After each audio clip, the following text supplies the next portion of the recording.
Sejam bem-vindos à leitura do capítulo 5 do livro Educando Meninos, com o título O Pai Essencial. Vimos que os meninos estão em grandes dificuldades hoje e que muitos deles estão sofrendo pressão emocional que contribui para a violência, abuso de drogas, atividade sexual precoce e outras formas de comportamento rebelde. Até alguns adolescentes que seguem as regras e parecem estar bem, na verdade se acham lutando silenciosamente com problemas de identidade e significado. A favor deles e para que os meninos menores que ainda não se defrontaram com essas dificuldades, precisamos examinar as forças específicas que criaram tais ambientes pouco sadios para as crianças e, mais importante, o que fazer a respeito. A principal das ameaças para essa geração de meninos é a dissolução da família. Todas as outras dificuldades que vamos considerar foram causadas por esta tragédia fundamental ou estão relacionadas com ela. Toda a ênfase que lhe dermos nunca será demais. Temos salientado há anos que os casamentos estáveis, que duram a vida inteira, fornecem a base para a ordem social. Tudo o que é de valor descansa sobre esse suporte. Historicamente, quando a família começa a se desintegrar numa dada cultura, tudo, desde a eficiência do governo até o bem-estar social do povo, sofre um impacto negativo. É justamente isso que está acontecendo conosco atualmente. A família está sendo golpeada e destruída pelas forças ao seu redor. Alcoolismo, pornografia, jogo, infidelidade e outras infecções virulentas se insinuam em sua circulação sanguínea. O divórcio consensual continua sendo a lei em vigor na maioria dos estados, resultando em milhares de rompimentos familiares desnecessários. Está claro que o lar se encontra em problemas. Como todos sabemos, os filhos é que estão sofrendo mais. Nas culturas onde o divórcio passa a ser comum, ou um grande número de homens e mulheres escolhem viver juntos ou manter relações sexuais sem preocupação em casar-se. Um número incalculável de crianças estão apanhadas no caos. Se me permitirem oferecer minha opinião, por mais exagerada que pareça, creio que o futuro da civilização ocidental depende de como vamos lidar com essa crise atual. Por quê? Porque os pais estão criando a próxima geração de filhos que ou vão liderar com honra e integridade ou abandonar tudo de bom que herdaram. Eles são a ponte para o futuro. As nações povoadas, em sua maioria por homens imaturos, imorais, de vontade fraca, covardes e autoindulgentes, não podem e não vão durar muito. Esses tipos de homens incluem os que geram e abandonam seus filhos, são infiéis à esposa, mentem, roubam e cobiçam, odeiam seus conterrâneos e não servem a outro Deus senão ao dinheiro. Esta é a geração para a qual a cultura está levando os meninos atuais. Devemos fazer o investimento necessário para contrariar essas influências e edificar em nossos filhos qualidades duradouras de caráter, autodisciplina, respeito pela autoridade, compromisso com a verdade, crença na ética do trabalho e um amor inabalável por Jesus Cristo. A busca desses objetivos me levou a escrever este livro. O impacto devastador da desintegração familiar sobre os filhos é indiscutível. Uma comissão norte-americana espacial, constituída de autoridades sobre o desenvolvimento infantil, reuniu-se na década de 1990 para examinar a saúde geral dos adolescentes. Este relatório, chamado de Código Azul, concluiu: nunca antes uma geração de adolescentes foi menos sadia, menos cuidada ou menos preparada para a vida. A maioria das características censuradas pela comissão piorou ainda mais em nossos dias. Isso está ocorrendo, veja bem, em uma das nações mais ricas e privilegiadas da história do mundo. É resultado direto da desintegração conjugal e forças associadas que operam contra a família. Sei que já apresentei a vocês muitas estatísticas até agora, mas as que passo a oferecer devem ser colocadas em letreiros de neon. 70% dos recém-nascidos negros e 19% dos brancos nos Estados Unidos nascem fora do casamento. A maioria jamais conhecerá seus pais ou saberá como é ser amada por eles. só 34% das crianças nascidas na América viverão com os pais biológicos até os 18 anos. Esta é uma receita para um infortúnio, especialmente quando considerados o fato de que 62% das mães com filhos menores de 3 anos trabalham fora. O número era a metade em 1975. Mães de filhos com menos de 18 anos estão hoje empregadas, cerca de 72% delas. O fato de as mães trabalharem fora, combinado com o não envolvimento dos pais, significa quase sempre que não há ninguém em casa. Não é de surpreender que os meninos de hoje estejam em dificuldades. Os cientistas comportamentais só recentemente começaram a entender como os pais são importantes para o desenvolvimento sadio dos meninos e das meninas. Segundo o psiquiatra Kevin Pronten, ele diz: os pais são tão importantes para os filhos quanto as mães, mas de maneira muito diversa. Estas são outras descobertas surpreendentes que surgiram da pesquisa cuidadosa sobre o papel dos pais. Existe um elo inegável entre os pais e as crianças desde o nascimento. As crianças com 6 semanas já sabem diferenciar a voz da mãe e a do pai. Com 8 semanas, os bebês já podem distinguir entre o cuidado que lhes são dispensados pela mãe e pelo pai.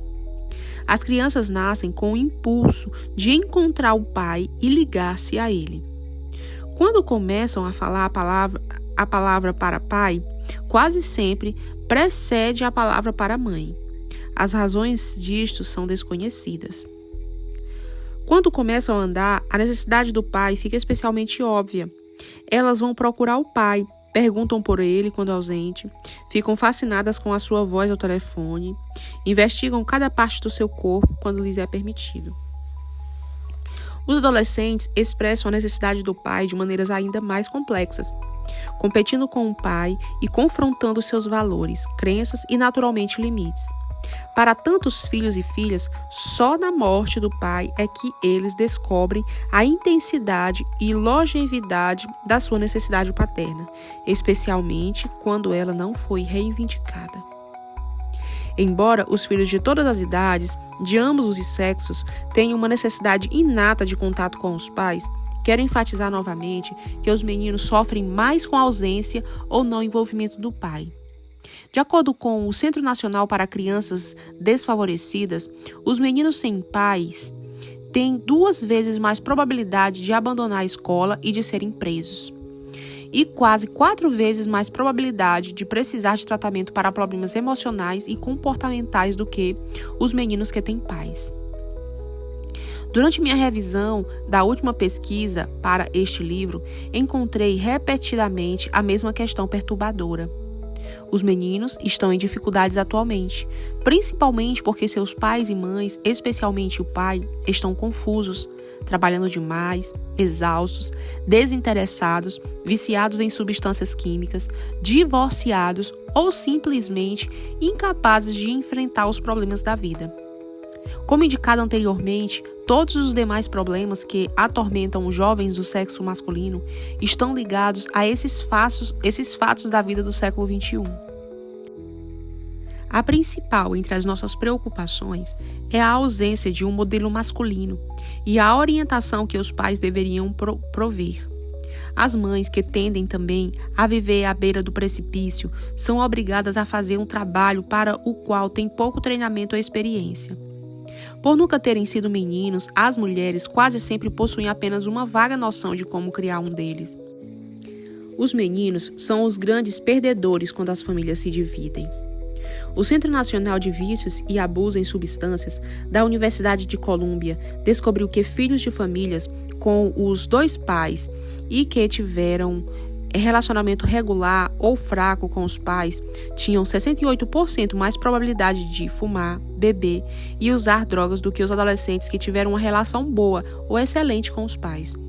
Em comparação, numa família chefiada só pela mãe, em que havia uma excelente relação entre filhos e mães, o risco do abuso de drogas era 62%, menor em relação aos que viviam numa família com ambos os pais, mas onde existia relacionamento regular ou fraco com o pai. A influência de um bom pai é primordial. O Dr. William Pollock, psicólogo de Harvard e autor da obra Real Boys, conclui que o divórcio é difícil para os filhos de ambos os sexos, mas é devastador para os do sexo masculino. Ele diz que o problema básico é a falta de disciplina e supervisão na ausência do pai e o fato de não estar disponível para ensinar o que significa ser homem. Pollock acredita também que os pais são indispensáveis para ajudar os meninos a controlarem as suas emoções. Como vimos, sem a orientação e direção do pai, a frustração do menino no geral gera a variedade de violência e outros comportamentos antissociais. Grande número de pesquisadores concorda que perder o pai ou nunca ter tido um é catastrófico para os meninos. Há 30 anos, acreditava-se que a pobreza e a discriminação eram as principais responsáveis pela criminalidade juvenil e outros problemas comportamentais. Sabemos agora que a ruptura da família é a verdadeira culpada. Apesar de todas as bandeiras vermelhas que nos advertem dos perigos, as atitudes levianas em relação à gravidez pré-conjugal, divórcio, infidelidade e coabitação são habituais. Don Eilun, autor de Rising Action, diz que o tema comum em relação aos meninos perturbadores são os pais distantes, que não se envolvem, e, por sua vez, as mães que tomam mais responsabilidade para cobrir a brecha. O psicólogo Peter Kaur acredita que, em razão de os meninos passarem 80% do tempo com as mulheres, eles não sabem agir como homens quando crescem. Quando isso acontece, o relacionamento entre os sexos é diretamente afetado. Os homens tornam-se indefesos e cada vez mais se parecem com crianças crescidas. Essas estatísticas e tendências não podem ser plenamente apreciadas até que vejamos como são traduzidas na vida dos indivíduos. Estive conversando recentemente com uma pessoa assim, um homem de 58 anos que descreveu a infeliz lembrança que tinha do pai. Seu pai fora um pastor consumido pelo trabalho e outros interesses. Este pai nunca ia aos eventos esportivos ou quaisquer outras atividades de que o filho participava. Ele não foi disciplinado nem afirmado pelo pai. Quando o menino chegou ao fim do ensino médio, ele fazia parte de um grande time de futebol da escola. Quando seu time se classificou para o campeonato estadual, o menino queria desesperadamente que o pai o visse jogar. Ele implorou: "Por favor, você vai ao estádio na sexta-feira à noite? É muito importante para mim." O pai prometeu ir. Na noite do grande jogo, o menino estava se aquecendo no campo quando viu o pai entrar no estádio, acompanhado de 2 outros homens usando ternos. Eles ficaram conversando por um momento ou 2 e depois saíram. O homem que me contou essa história tinha lágrimas nos olhos que correram pelo rosto enquanto revivia aquele momento difícil ocorrido havia tanto tempo. 40 anos se passaram depois daquela noite. Todavia, a rejeição e o desapontamento que sentira quando adolescente continuavam vivos em seu coração. Um ano após nossa conversa, o pai deste homem morreu, aos 83 anos. Meu amigo ficou sozinho diante do caixão do pai no velório e disse, tristemente: "Pai, podíamos ter compartilhado tanto amor juntos, mas nunca o conheci realmente." Nossa, que triste, né, gente? É tão lamentável. Voltando à noite do jogo de futebol, fico imaginando o que aquele pai considerou mais importante do que a sua presença para o filho. A sua lista de coisas a serem feitas era, na verdade, mais urgente do que satisfazer as necessidades do menino que levava o seu nome. Quaisquer que fossem as razões, aquele homem permitiu que os anos passassem sem cumprir suas responsabilidades em casa. Embora tenha partido, seu legado é como o de inúmeros pais que estão ocupados demais, egoístas demais e desatentos demais para cuidar dos menininhos que procuravam estar com eles. Esse registro agora está nos livros. Se apenas pudessem voltar e fazer tudo diferente, se apenas. Um homem tem um poder imenso sobre a vida dos filhos, para o bem ou para o mal. As famílias compreenderam este fato durante séculos. Alguém disse: "Nenhum homem parece tão alto como quando se abaixa para ajudar o menino." Outro sábio, observador, afirmou: coloque o menino junto ao homem certo e ele quase nunca dará errado. Ambos estão corretos. Quando perguntado sobre quem são os meus heróis, a maioria dos meninos que tem a felicidade de ter um pai dirá: meu pai. Por outro lado, quando o pai não se envolve, quando não ama nem cuida de seus filhos, isso cria um sofrimento, um anseio que perdurará durante décadas. Sem minimizar quanto as meninas precisam dos pais, o que também reconhecemos, os meninos são emocionalmente formados para depender de pais de maneiras que não foram compreendidas até recentemente. Sabemos agora que existem 2 períodos críticos durante a infância em que os meninos são particularmente vulneráveis. O mais óbvio ocorre no início da puberdade, quando membros dos 2 sexos experimentam uma explosão emocional e hormonal. Meninos e meninas nessa época precisam desesperadamente de supervisão, orientação e amor do pai. O divórcio nessa fase, mais do que em outras, é tipicamente devastador para os meninos. Mas, segundo a doutora Carol Gilligan, professora da Universidade de Harvard, há outro período crítico, mais cedo na vida, que não é compartilhado pelas meninas. Os meninos bem pequenos se aquecem na feminilidade e natureza feminina da mãe durante a tenra infância. Os pais são importantes, então, mas as mães têm a primazia. Por volta dos 3 a 5 anos, porém, a criança se afasta da mãe e das irmãs num esforço para formular sua identidade masculina. Trata-se de um processo conhecido como desconexão e diferenciação. Quando, como Don William escreveu, o impulso interior do plano do desenvolvimento do homem o lança fora do ninho da mãe, por sobre uma ponte precária para o mundo do pai. É típico que os meninos dessa idade e ainda menores busquem a atenção e o envolvimento do pai e tentam imitar seu comportamento e modos. Nosso bem-estar entrando nessa fase, né?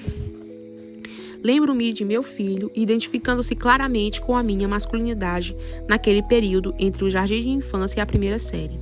Por exemplo, quando a família se preparava para sair de carro, Ryan dizia: "Olhe, pai, nós 2 vamos no banco da frente e as meninas no de trás." Ele queria que todos soubessem que era um homem como eu. Eu percebia claramente que era o meu padrão de comportamento e masculinidade. Essa é a maneira em que se supõe que o sistema funcione. Mas aqui está o nó. Quando os pais estão ausentes nessa época, ou se são inacessíveis, distantes ou violentos, os meninos só têm uma vaga noção do que significa ser homem. Enquanto as meninas têm um modelo quase sempre disponível para imitar o comportamento e as atitudes femininas, a não ser que criadas por pais sozinhos. Os meninos que vivem só com a mãe são deixados para formular sua identidade masculina do nada. É por isso que o divórcio muito cedo na vida do casal é devastador para os meninos. A escritora Angela Phillips acredita, e eu concordo, que a alta incidência de homossexualidade que ocorre nos países ocidentais está relacionada, pelo menos em parte, à ausência da influência masculina positiva quando os meninos estão atravessando a primeira fase do desenvolvimento infantil. Um dos principais objetivos dos pais é ajudar os meninos a identificarem sua orientação sexual e compreender o que significa ser homem. Devemos voltar a esse ponto quando examinarmos, num capítulo posterior, os antecedentes da homossexualidade. Tive a bênção de ter um pai maravilhoso que se mostrou acessível para mim, desde os primeiros anos da infância. Fiquei sabendo que, quando tinha 2 anos, minha família morava num apartamento de 1 quarto e minha cama ficava no lado de meus pais. Meu pai contou mais tarde que era comum naqueles dias ele acordar no meio da noite ouvindo uma vozinha sussurrar: "Papai, papai?" Meu pai respondia baixinho: "O que foi, Jimmy?" E eu dizia: "Pegue a minha mão." Meu pai estendia a sua no escuro e procurava minha mão, envolvendo-a finalmente na sua. Ele disse que no momento em que prendia a minha mão com firmeza, meu braço amolecia e minha respiração se tornava profunda e regular. Eu voltava imediatamente a adormecer. Como vê, eu só queria saber se ele estava lá. Tenho um catálogo de lembranças agradáveis de meu pai, desde os anos da pré-escola. Certo dia, quando tinha quase 3 anos, estava em casa com a minha mãe e ouvi uma batida na porta da frente. "Mas vê quem é", disse ela, com um sorriso no rosto. Abri a porta e lá estava meu pai. Ele tomou minha mão e disse: "Venha comigo. Quero mostrar-lhe uma coisa." Levou-me então para o lado da casa, onde escondera uma linda bicicleta azul. Foi um dos momentos mais maravilhosos da minha vida. Outra vez, no mesmo ano, lembro-me de estar caminhando ao lado de meu pai grandão. Ele tinha 1,95 m de altura e me sentindo muito orgulhoso de estar na companhia dele. Lembro-me até de como a sua mão parecia imensa segurando a minha. Recordo-me também dos momentos deliciosos em que brincava com meu pai, ao modo masculino. Muitas mães não compreendem porque esse tipo de brincadeira é importante, mas é. Assim como os filhotes de lobo e de leopardo brincam e lutam uns com os outros, os meninos de todas as idades também gostam desse tipo de luta. Quando eu tinha 5 anos, meu pai e eu costumávamos horrorizar minha mãe, rolando no chão, dando chutes com força. Isso mesmo, lutas de chutes. Ele pesava 81 quilos e eu cerca de 22. Mas nós atirávamos um contra o outro, como lutadores de sumô. Ele me atiçava a chutar suas canelas e depois, inevitavelmente, impedia meu arranco com a planta do pé. Isso me fazia atacá-lo com mais força. Então meu pai tocava em minha canela com o dedo.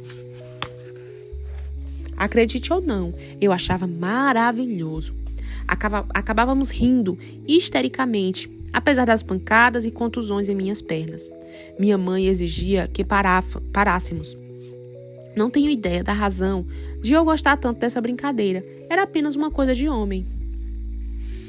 O Departamento de Proteção de Crianças iria hoje processar um homem que lutasse dessa maneira com os filhos. Alguns talvez dissessem que esta violência dentro de casa poderia levar ao comportamento criminoso. Assim também, muitos concluíram que o castigo corporal, mesmo quando administrado num ambiente de amor, ensina as crianças a machucarem outras. Estão erradas. Não são as brincadeiras de lutar, nem a disciplina medida que predispõe a meninos ao mau comportamento. É mais frequentemente a ausência de um pai que possa ensiná-lo a ser homens e corrigi-los com autoridade quando estão errados. Quero ilustrar esse princípio com uma descoberta recente do mundo da natureza. Além dos cães, que sempre amei, os animais que mais me fascinam são os elefantes. Essas magníficas criaturas são muito emotivas e surpreendentemente inteligentes. Supondo que é por essa razão que ficamos perturbados ao vê-los sofrendo a invasão da civilização. Isso está acontecendo no Parque Nacional de Pilanesberg, no noroeste da África do Sul. Os guardas florestais informaram que os jovens elefantes machos nessa região se tornaram cada vez mais violentos em anos recentes, especialmente com os rinocerontes brancos à sua volta. Sem qualquer provocação, o elefante atira o rinoceronte de costas e depois se ajoelha e o fere com as presas até matá-lo. Esse não é um comportamento típico da espécie e tem sido muito difícil de explicar. Mas agora os guarda-caça pensam ter descoberto a razão. Aparentemente, a agressividade é resultado dos programas do governo para reduzirem as populações desses animais, matando os mais velhos. Quase todos os elefantes perigosos ficaram órfãos quando pequenos e privados do contato com os adultos. Em circunstâncias normais, os machos mais velhos dominavam os mais novos e os mantêm na linha, servindo igualmente de modelo para eles. Na ausência dessa influência, os delinquentes juvenis cresceram para aterrorizar os vizinhos. Sei que é arriscado aplicar o comportamento animal muito deliberadamente aos seres humanos, mas o paralelo aqui é muito impressionante para ignorar. Permita que eu diga mais uma vez, a ausência de supervisão e disciplina logo no início é, no geral, catastrófica, tanto para os adolescentes como para os elefantes. As prisões estão cheias, principalmente de homens que foram abandonados ou rejeitados pelos pais. O orador motivacional e escritor Zig Ziglar cita seu amigo Billy Glass, um evangelista dedicado que aconselhou quase todos os finais de semana durante 25 anos. Homens encarcerados, dizendo que dentre os milhares de prisioneiros que conhecera, nenhum deles amava sinceramente o pai. 95% dos que estavam no corredor da morte odiavam seus progenitores. Em 1998, havia 1.202.107 pessoas nas prisões federais ou estaduais. Desse número, 94% eram homens. Dos 3.452 prisioneiros esperando execução, só 48 deles eram mulheres. Isso soma 98,6% de homens. Como disse Barbara Jackson, é muito mais difícil criar homens fortes do que consertar homens destruídos. Há alguns anos, os executivos de uma empresa de cartões de cumprimentos decidiram fazer algo especial para o Dia das Mães. Eles arrumaram uma mesa numa prisão federal, convidando cada interno que desejasse enfiar um cartão grátis para a mãe. As filas eram tão compridas que eles tiveram de voltar à fábrica para pegar mais cartões. Devido ao sucesso do evento, eles decidiram fazer a mesma coisa no Dia dos Pais. Mas dessa vez, ninguém apareceu. Nenhum prisioneiro sentiu a necessidade de enviar um cartão para o pai. Muitos nem sabiam onde seus pais estavam. Essa ilustração nos faz refletir sobre a importância do pai para os filhos. Contraste dessa história com a conversa que tive um dia com um homem chamado Bill Hoxton, que era presidente de uma grandinha empreiteira. Com o passar dos anos, ele havia empregado e dirigido milhares de funcionários. Perguntei a ele: quando você pretende admitir um empregado, especialmente do sexo masculino, o que você procura? A resposta dada me surpreendeu. Examino primeiro a relação entre o homem e seu pai. Se ele se sentia amado por seu pai e respeitava a sua autoridade, seria provavelmente bom empregado. Em seguida acrescentou: não vou empregar um jovem em rebeldia contra o pai. Ele vai ter dificuldades comigo também. Eu observei que o relacionamento entre o menino e seu pai estabeleceu um tom para muito do que está por vir. O pai tem uma importância em casa. Enquanto eu escrevi esse capítulo, meus pensamentos se voltaram repetidamente para as mães que estão criando filhos sozinhos. Tenho certeza de que as descobertas mencionadas sobre os pais e sobre o divórcio devem ter sido profundamente perturbadoras para algumas. Peço que me perdoem por isso. Suas circunstâncias já são bastante difíceis para que eu as piore ainda mais. A pergunta principal para você é: como posso compensar a ausência de um pai que deveria estar presente para ensinar aos meus meninos a essência da masculinidade? Essa não é uma pergunta fácil, mas há respostas para elas. Apesar de tudo o que falei, há esperança para as mulheres que estão criando filhos sozinhos. Admitimos que a tarefa é terrivelmente difícil, mas milhões de mães fizeram isso admiravelmente, vencendo graves limitações e obstáculos. Falaremos mais sobre esses tópicos nos capítulos futuros. Mas por ora, quero simplesmente dizer que a vida familiar quase nunca é ideal. Esta é a razão de cada um de nós ter de enfrentar desafios e problemas únicos. Alguns pais são confrontados todos os dias com a doença, alguns com a pobreza, outros com um cônjuge alcoólatra e outros ainda com um filho ou pai inválido. Nessas situações e muitas outras, as famílias devem avaliar as suas circunstâncias e decidir como aproveitá-las ao máximo. Recomendo a você, pai ou mãe sozinhos, que aplique esta abordagem à sua família. Deus ama seus filhos ainda mais do que você, e Ele vai ajudá-lo a criá-los. Há também meios de substituir um pai ausente, e ofereça algumas dessas ideias e sugestões no capítulo 16. Espero que os considere útil. Antes de continuar, quero incluir uma carta que me foi escrita há alguns anos por uma mãe que perdera o marido. Eu a incluo para o benefício dos pais que a estão lendo conosco. Ela ilustra o papel vital que os homens desempenham na vida dos filhos e por que é importante contribuir ao máximo na vida de seus filhos enquanto tem a oportunidade.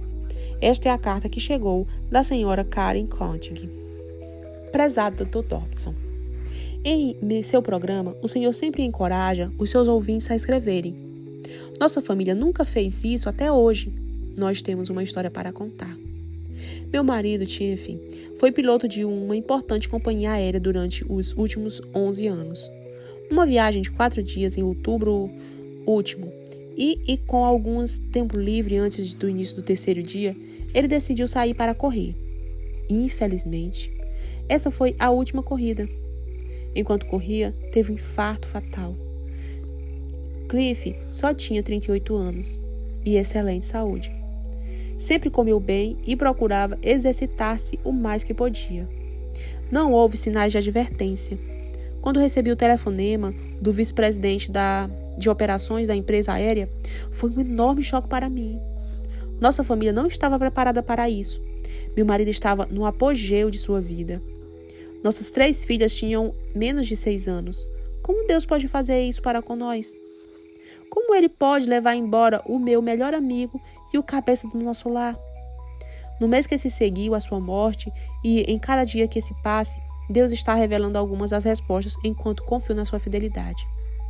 Cliff era uma pessoa amorosa e atenciosa.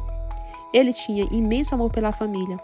Nossas 3 filhas, Nicole, Anne e Sarah, e eu éramos a menina dos seus olhos. Detestávamos quando ia viajar porque ficaríamos sem a sua presença de 2 a 4 dias. Mas ficávamos à espera da sua volta. E ele era sempre recebido com gritos de alegria pelas meninas. E até um uivo ou 2 de nossa pastora alemã, Tess. De todas as lembranças que ficaram, a que se destaca mais é a de suas brincadeiras com as filhas. Ele sempre terminava exausto e fazia uma pergunta brincalhona. Qual é a coisa mais importante do mundo? E as meninas gritavam juntas. Conhecer a Deus! Cliff ficava satisfeito com o fato de as filhas saberem que um relacionamento pessoal com Cristo era o fundamento para a eternidade delas. Deus revelou-me algumas coisas que eu nunca soube sobre meu marido. Em seu funeral, demos tempo para que quem quisesse compartilhasse suas lembranças de Cliff. Fiquei surpresa com o número de funcionários da empresa que encheram a igreja e quase todos compartilharam como ele tinha sido um bom amigo, como sempre podiam contar com ele para ajudar. Soube também que durante as horas de trabalho ele falava com frequência de mim, das filhas e do seu amor por Deus. Eu não sabia que o Cliff tinha essa coragem de compartilhar sua fé com outros. Sempre pensei que ele falava dos regulamentos da companhia ou de golfe no trabalho. Quase 7 meses se passaram desde que ele foi para casa para estar com o Senhor e finalmente consegui examinar sua mala de voo. Nela estava a data, 9 de outubro de 1990. O dia em que saiu para correr pela última vez. Chorei. Pensei em como ele levava a sério a sua responsabilidade como piloto. Como estava sempre preparado, desde pedir que suas camisas fossem passadas na véspera de um voo matutino, até conferir seu horário de cada dia. Ele estava preparado e pronto para o trabalho no dia 9 de outubro. Mas, mais importante, ouvi Deus sussurrar para mim por entre as minhas lágrimas. Ele estava preparado para mim. Esse pensamento confortou minha família. O espírito e a carne lutam em meu íntimo todos os dias. Sinto terrível falta dele enquanto trabalho em meio a lágrimas de tristeza por sua ausência. Ele foi meu esteio de muitas maneiras. Todavia, meu espírito está consolado com a verdade de que Cliff se achava na presença do nosso Senhor e andava com Cristo atualmente. Cliff estava preparado para o dia mais glorioso que viria a experimentar.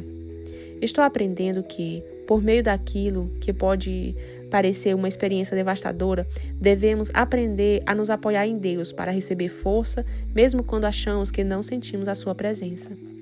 A Bíblia consolou nossa família com o Salmo 27:5. Pois, no dia da adversidade, ele me ocultará no seu pavilhão. No recôndito do seu tabernáculo, me acolherá. Elevar-me-á sobre uma rocha. Mesmo com a ausência de Cliff, Deus me mostrou que ele jamais abandonaria nossa família, como em Jeremias, capítulo 29, versículos 11 a 14. Eu é que sei que pensamentos tenho a vosso respeito, diz o Senhor. Pensamentos de paz e não de mal, para vos dar o fim que desejais. Então me invocareis, passareis a orar a mim, e eu vos ouvirei.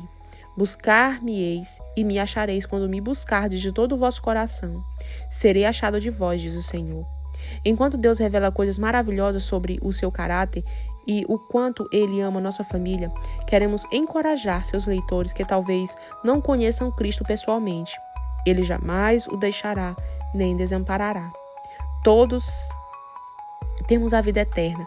A questão é onde escolhemos passá-la e se estamos preparados para nos encontrar com o nosso Criador. Não hesite.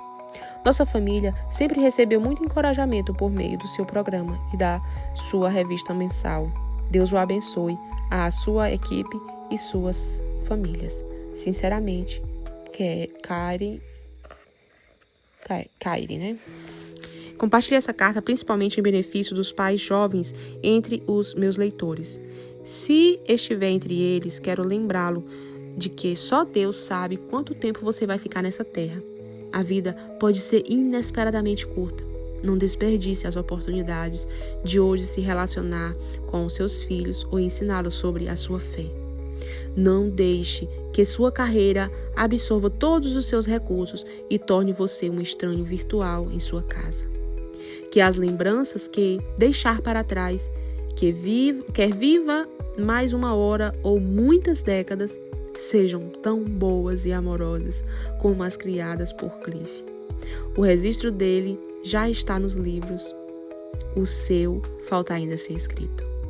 E assim nós concluímos o capítulo 5.